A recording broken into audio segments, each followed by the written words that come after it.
मकान वगैरह के तो झुग्गी बना के दी है बस 12। बाकी हमारे मकान थे, ईंटां थी, सब तोड़ फोड़ कर दी। कुछ भी नहीं बचा यहाँ पर। अब तो छोटी छोटी झोपड़ी बना के दे दी, एक काला काला तरपाल लगा दिया ऊपर बस।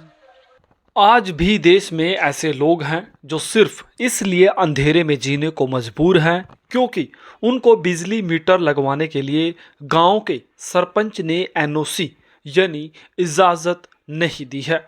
हरियाणा के सिरसा जिले के ढाणी भरोखा गांव में विमुक्त घुमंतु जनजाति से आने वाले भाट समाज के करीबन 20 से ज़्यादा परिवार ऐसे हैं जिनको बिजली कनेक्शन से वंचित किया गया है। सवाल है कि क्या बिजली जैसी बुनियादी सुविधा अब किसी की मर्जी की मोहताज हो गई है। पिछले साल इन परिवारों के घर तोड़ दिए गए, बच्चों के सपने मलबे में दबा दिए गए, फिर कोर्ट ने कहा इन्हें फिर से बसाओ, लेकिन बसाने के नाम पर क्या मिला? 4 सीमेंट के पोल और तिरपाल। क्या 4 पोल खड़े कर देना ही इंसाफ है? करके दिए, अब भाई कुछ भी इसके नहीं बना दिए। हमारे पहले पक्के मुकाम थे, सब मुकाम बने थे, सब मतलब हाई कोर्ट का आदेश आया था कि भाई दोबारा से रीसेटल किया जाए। आदेश इनको मिला था भी दोबारा से यही सेटल किया जाए। तो ये सेटल किया, सेटल ऐसे करके दिए। देखो जी, अभी कुछ ईंट नहीं लगी हुई, इसमें क्या रख रहा है? हमारा सामान भी पूरा नहीं आ रहा है। इसमें कैसे ये बोल रहे थे इसके ऊपर कितना खर्चा इसका जब कितना खर्चा आ रहा है? ये चीज, इस चीज की आरटीआई लगनी चाहिए कि ये जो बिल्डिंग सरकार ने बना के दी है, हाँ जी, इस बिल्डिंग के ऊपर कितना खर्चा आया? 2 लाख 4 लाख कितना खर्चा आया इसमें? तो ये चीज लगनी चाहिए। और ये बड़े शर्म की बात है कि इन लोगों के साथ कितना अन्याय इन लोगों ने किया। मकान तोड़ के और 4 पिलरों के ऊपर ये इनकी बिल्डिंग तरपाल गिर कर ये मतलब हाई कोर्ट को ठेंगा दिखाया, हाई कोर्ट को ये ठेंगा दिखाया इन लोगों ने। तो प्रशासन। ये बड़ी दुख की बात है। बिजली नहीं, पानी नहीं, सुरक्षा नहीं और ऊपर से धमकी की गांव छोड़ दो। सोचिए यह कैसा विकास है, यह कैसी आज़ादी है? क्या यही है सरकार का अंत्योदय का नारा? ऑल इंडिया डीएनटी वेलफेयर संघ की टीम इन पीड़ित परिवारों के साथ खड़ी दिखाई दी। टीम ने गांव पहुंचकर परिवारों को न्याय दिलवाने का आश्वासन देते हुए क्या कुछ कहा, सुनिए। भरोखा गांव के भाट लोग थे, ये कम से कम 30-40 सालों से बैठे हुए थे और लोकल पंचायत और प्रशासन ने मिलकर इनके घरों को तोड़ दिया। हमने डीएनटी वेलफेयर संघ की तरफ से माननीय चंडीगढ़ हाई कोर्ट में मुकदमा डाला और वहाँ चंडीगढ़ हाई कोर्ट से उन्होंने ऑर्डर दिया कि इनको जैसे थे वैसे के वैसे जो है बसाया जाए। और उसके बाद जो है इनको लोकल प्रशासन ने और पंचायत ने जो है यहाँ पे बसाया। उसके बाद 31 अगस्त 1952 को जो है हम कबीले आज़ाद हुए थे, नोटिफाइड हुए थे, लेकिन लोकल पंचायत ने ऊपर से लोकल प्रशासन की परमिशन के बावजूद हमको मुक्ति दिवस नहीं मनाने दिया। आज 75 वर्ष हो गए देश को आज़ाद हुए, 78 वर्ष देश को आज़ाद हो गए और 75 वर्ष हमारे कबीलों को, हर साल हमारे कबीलों का, विमुक्त कबीलों का 31 अगस्त मनाया जाता है मुक्ति दिवस के रूप में। अब हाल ही में कई प्रदेशों की सरकारों ने भी जो है इस दिवस को मुक्ति दिवस घोषित कर दिया। इसके बावजूद भी जो लोकल पंचायत ने ये दिवस नहीं मनाने दिया। इस विषय में आज हम सरसा आए और माननीय डीसी शांतनु शर्मा जी को मिले और माननीय जो है ब्लॉक डेवलपमेंट ऑफिसर को भी मिले और हमने अपनी बात रखी और उन्होंने हमारी बात पर गौर किया। और ये जो मकान का इशू है सर, बेसिक जो इशू है जैसे बिजली की समस्या है। बेसिकली आज जो हम माननीय डीसी साहब से मिले और बीडीओ साहब से मिले, बेसिक जो चीज़ें हैं, जो रिक्वायरमेंट है इन लोगों की, उन चीज़ों से ये वंचित हैं।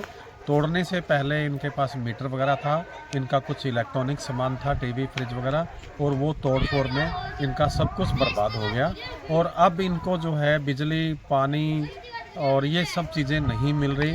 और ये हमने डीसी साहब को भी कहा और माननीय बीडीओ साहब को भी कहा और ये हाई कोर्ट के आदेश में लिखा हुआ है कि प्रधानमंत्री आवास योजना के तहत पहले इन लोगों का हक है। सबसे पहले गांव में अगर मकान पक्के बने तो इन लोगों के पक्के बने। इस बाबत हमने डीसी साहब से बात की और बीडीओ साहब से बात की और उन्होंने हमें जो है एक तरह से भरोसा दिलवाया कि हम अपने लेवल पे सर्वे करवाएंगे और इन लोगों की मैक्सिमम हेल्प करवाएंगे। इतना ही नहीं, 31 अगस्त को जब ये लोग अपना विमुक्ति दिवस मनाना चाहते थे तो इन्हें रोका गया। डीएम से लेकर एसपी ऑफिस तक की अनुमति मिली, लेकिन गांव के सरपंच ने माहौल खराब होने का हवाला देकर आज़ादी दिवस मनाने से रोक दिया, जैसे इनके लिए अब आज़ादी दिवस मनाना भी कोई जुर्म हो गया हो। सवाल सीधा है, क्या इस देश में आज भी लोग गुमनाम जिंदगी जी रहे हैं? सरकार योजनाएं बनाती हैं, हर घर बिजली, सबका साथ सबका विकास, लेकिन ढाणी भरोखा के इन 21 परिवारों तक ये वादे क्यों नहीं पहुंचते? सरकारें आती हैं और चली जाती हैं, लेकिन विमुक्त घुमंतू समुदायों पर कोई ध्यान नहीं देता। इन जनजातियों के विकास को लेकर बनी रनके कमीशन और इदाते कमीशन की रिपोर्ट आज भी धूल फांक रही है, लेकिन आज तक इन कमीशन की रिपोर्ट पर लोकसभा में चर्चा तक नहीं हुई। सर, क्या मामला था जो आप यहाँ पहुँचे हैं सिरसा में? आज हमारा जो एक महासचिव है हमारे सिरसा के राम कुमार रामा जी, हाँ जी। उनका एक मैसेज आया था कि बीडीओ साहब ने बुलाया आप लोगों को, जो 31 अगस्त का जो दिन था वो बरोखा में नहीं मनाने दिया था। तो उसके उपलक्ष्य में हम लोग, हमारी टीम आई है, पूरी सेंट्रल टीम भी आई है। राष्ट्रीय अध्यक्ष रविंद्र कुमार जी, राष्ट्रीय महासचिव हमारे अमर सिंह जी, महिला अध्यक्ष हमारी राणो छारी और संगठन के कुछ लोग और गौरव जी और हम तमाम लोग आज सिरसा में गए थे बीडीओ साहब को मिलने के लिए, और उनको पूरी ये बताया हिस्ट्री की इन लोगों को आज 75 साल के बाद भी इन लोगों के साथ इतना अन्याय हो रहा है।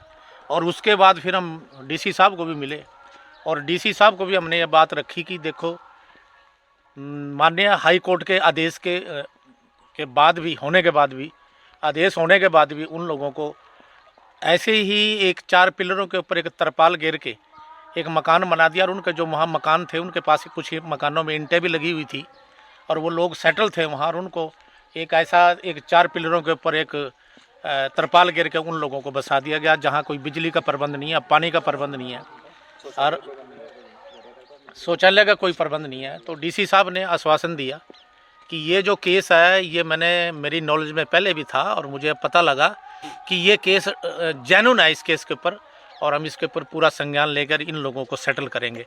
आज ये आश्वासन मिला और मुझे भी बड़ी खुशी है कि हमारे जो हम लोगों ने इसके ऊपर जो कार्रवाई की थी उसमें हम लोग कहीं न कहीं सफल हुए हैं, और ऐसे ही उम्मीद करते हैं कि डीएनटी के सभी लोग इकट्ठे होकर अपने अधिकारों के लिए लड़ें। धन्यवाद। अच्छा, आप बताइए क्या क्या दिक्कतें हैं इधर आप लोगों को? यहाँ पर अभी तो देखो, हमारे डिंटी समाज हमारे को बसा दिया यहाँ पर ले आके। दिक्कत ये आती है, हमारे को कह रहे 2 महीने दिए आपको, 60 दिन दिए, 60 दिन बाद में आप चले जाइए, यही बात हो रही है। अच्छा, अब हमारे लेट वगैरह की क्या स्थिति है इधर? मकान वगैरह की तो झुग्गी बना के दी है बस 12, बाकी हमारे मकान थे, ईंटां थी, सब तोड़ फोड़ कर दी, कुछ भी नहीं बचा यहाँ पर। अब तो छोटी छोटी झोपड़ी बना के दे दी, एक काला काला तरपाल लगा दिया ऊपर बस। अभी क्या डिमांड्स है, मतलब आपकी क्या मांगी है? जो हमारे को पक्की जगह दिया जाए तो हम ही कोई मकान बना के बैठ जाए, हमारे छत पर कोई सिर पर छत हो जाए, ये डिमांड। आप कितने साल से रह रहे हैं इधर? यहाँ से 30 साल हो गया हमारे को। अच्छा, मतलब 30 साल के बाद भी आपके पास अपनी जमीन नहीं है खुद की? हाँ, हमारी जमीन नहीं है। हम पहले गौशाला में रहते थे, गौशाला से पंचायत गांव की आके यहाँ सेटल किया था हमारे को। अच्छा, 2004 से 2004 के बाद हमारे बैठने के बाद में यहाँ पर प्लाट काटे गए। मतलब आप यहाँ रह रहे थे उसके बावजूद प्लाट काटे गए। और आप किसी के, आपके भी कटे हैं प्लॉट इधर? ना, हमारे किसी के नहीं कटे हैं। अच्छा, तो सरकार से क्या कहना चाहेंगे आप? सरकार के यही मांगे, हमारे को प्लाट दिया जाए बस। 22 परिवार रहते हैं यहाँ पर, 21 परिवार।